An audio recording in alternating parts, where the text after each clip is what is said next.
I just wanted to share with you what I do with paintings that go bad, and I have so many of them. It takes a lot of practice and a lot of failed paintings before you get some good paintings. It just happens, and it doesn't matter how experienced you are as an artist, you're still going to have junk. You're still going to make junk, and it's disturbing and discouraging. But it's even if something doesn't turn out the way you want it to, you still learn a lot from that experimentation. And every painting is an experiment. Everything that you do is an experiment. And it's kind of hard to remember all of the things that you've done in the past unless, that worked out well. Unless you've done them so many times that like, for example, the recipe for a particular color. Like this particular color, I like to mix some unbleached titanium with some titanium white and some teal. And it makes this really nice kind of a robin's egg blue, like a really light color. I always know that recipe, and it's because I've done it so many times.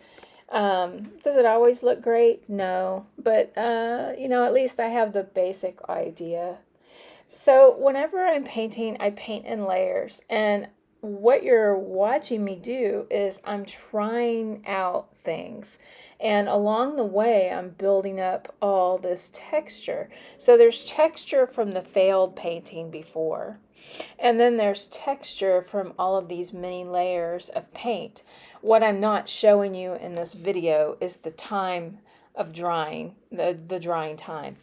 However, since I'm using acrylic paint and it's a very warm day today, it's drying very quickly. In fact, it's drying a little bit too quickly for me, and I'm just having to pour a little bit of paint at a time so that it doesn't completely dry out and I've like wasted all my paint. So the little piece of white paper that you see on the right hand side is just some extra watercolor paper that I use whenever I have extra paint on my brush, or in this case I'm using a color shaper.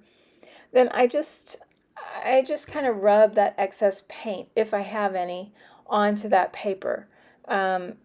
Usually whenever I can see that my paint is drying in my palette, the palette on the left, then I will just take a bunch of it, and if I'm not going to use it on my painting that I'm working on, I'll put it on the paper or canvas, extra canvas, whatever, because you can make another painting out of that. And that way you're not wasting your materials. So in my little tutorial, or what would you call it, a time-lapse video, you'll notice that I try new things and then I paint kind of over it, and then I try something else and then I paint over it. But each time I'm doing this, I'm adding some more, like I'll cut into it. Like in this case, I'm cutting into the wet paint, whatever is still wet, that is, with my color shaper. And I started this painting at the very beginning. I started, it was supposed to be a portrait of a woman. And as you can see, that just went right out the window. And I was more in a mood to paint a landscape. So I'm out in the country now, and I've decided that I need some country living. And now I'm just painting the way I imagine the country to look. I'm not looking at a photo reference. I'm just goofing around. And I do have like a country fetish.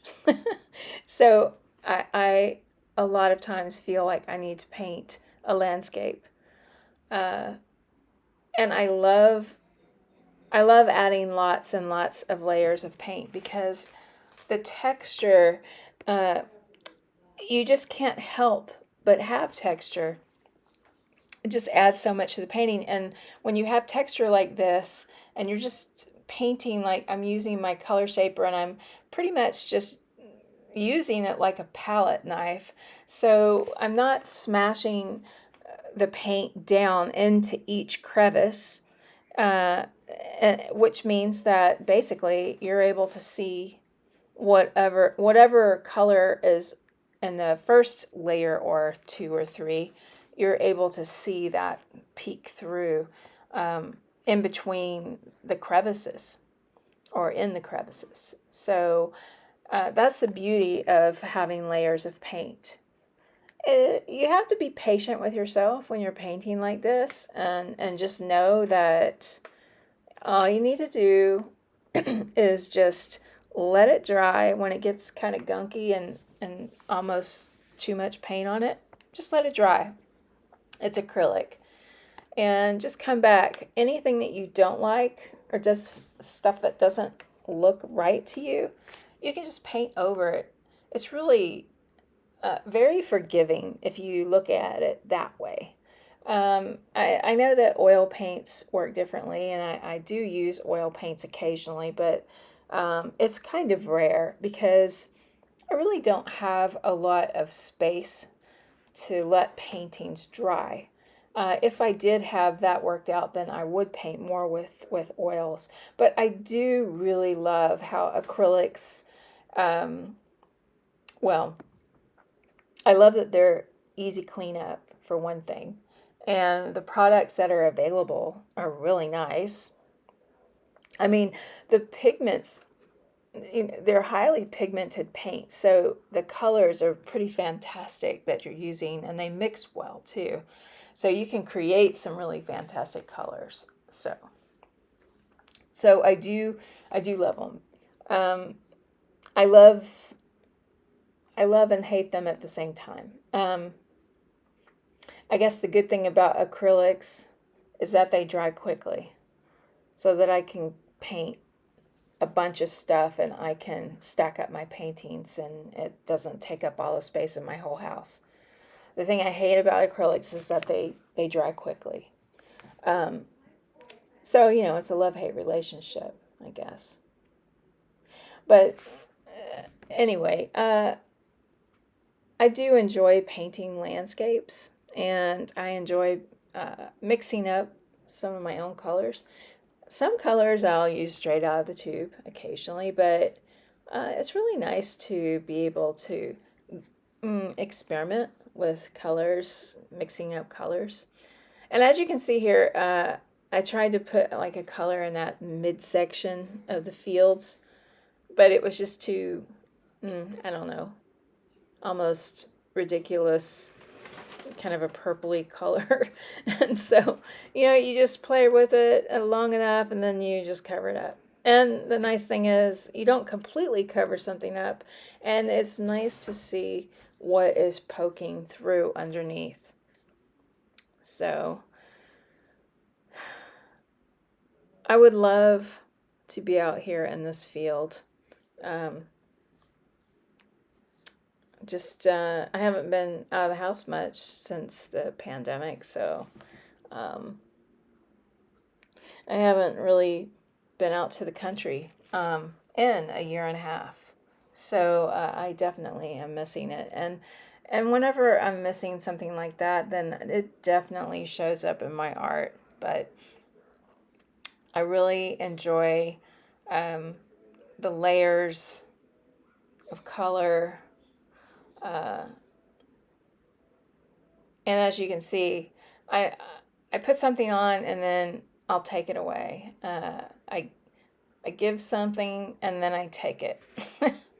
So doesn't always last long. But like I said, if something's bothering you, don't sweat it.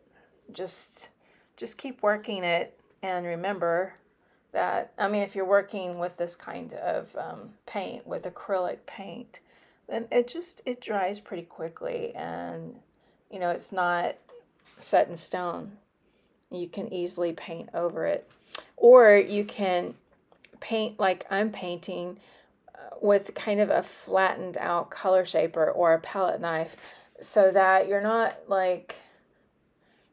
smashing the paint down into each crevice. And so that way you're just painting the very surface. And then that way you're able to see what is underneath poking through. Sometimes I get pretty wild with the color shaper. With a large painting, I have a couple different sizes of color shapers. And when I say color shaper, I'm talking about like they're the wide, flat ones. There's different shapes of color shapers, but I'm talking about the one that I'm using. Well, right here, I'm using a brush, but for the rest of the painting, I'm using a color shaper. And the one I'm using is just, I think it's just 1.5 inches or an inch wide. But the other ones that I have, 2 and 3 inch, and I just really love them for the larger paintings. This is relatively small painting, in my opinion. So, but the nice thing about the small paintings is that they don't take a lot of space. Now, I've kind of screwed up here, but remember, don't freak out and tear up your substrate and throw it in the garbage.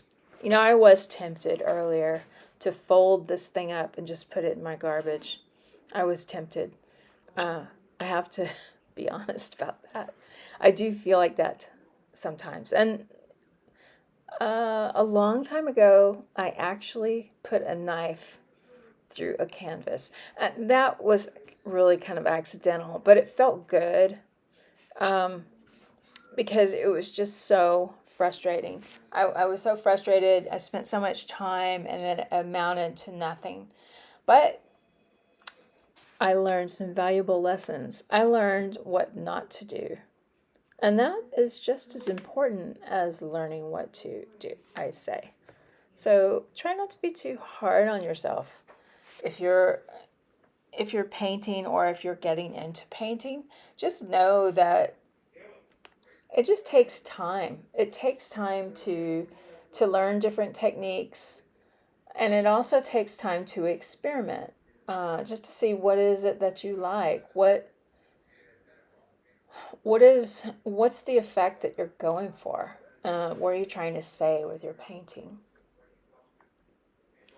For me, when I paint a landscape, I'm I'm painting until it brings me back to the memories that I have of being out in the country and just feeling the clean air and smelling whatever is blooming and just feeling like all is right with the world. That's the way I feel when I'm out in the country. It just feels good. Uh, and that's what I'm thinking about whenever I'm painting my country field landscapes. It's kind of the feeling like if you were to visit the wine country and go over to the vineyards. It's just so beautiful and peaceful. And I just love the smells, the fragrance of all of the flowers, the wildflowers that are blooming, and the crops that are usually grown out here in California. I just love that. So whenever I'm painting my landscapes, I can't help but think about that and that feeling that I have. Now back on the horizon is a little red barn. Now I know that barns aren't always red, but usually if I have a barn in my landscape, it's going to end up being red. I just love a red barn. And usually when I'm putting a red barn in my paintings, they're like a pop of some crazy wild looking red. So in just a second here, you'll see me. Oh, here we go. Now, there's that pop of red. I just love that. That is what really, that's what brings me in.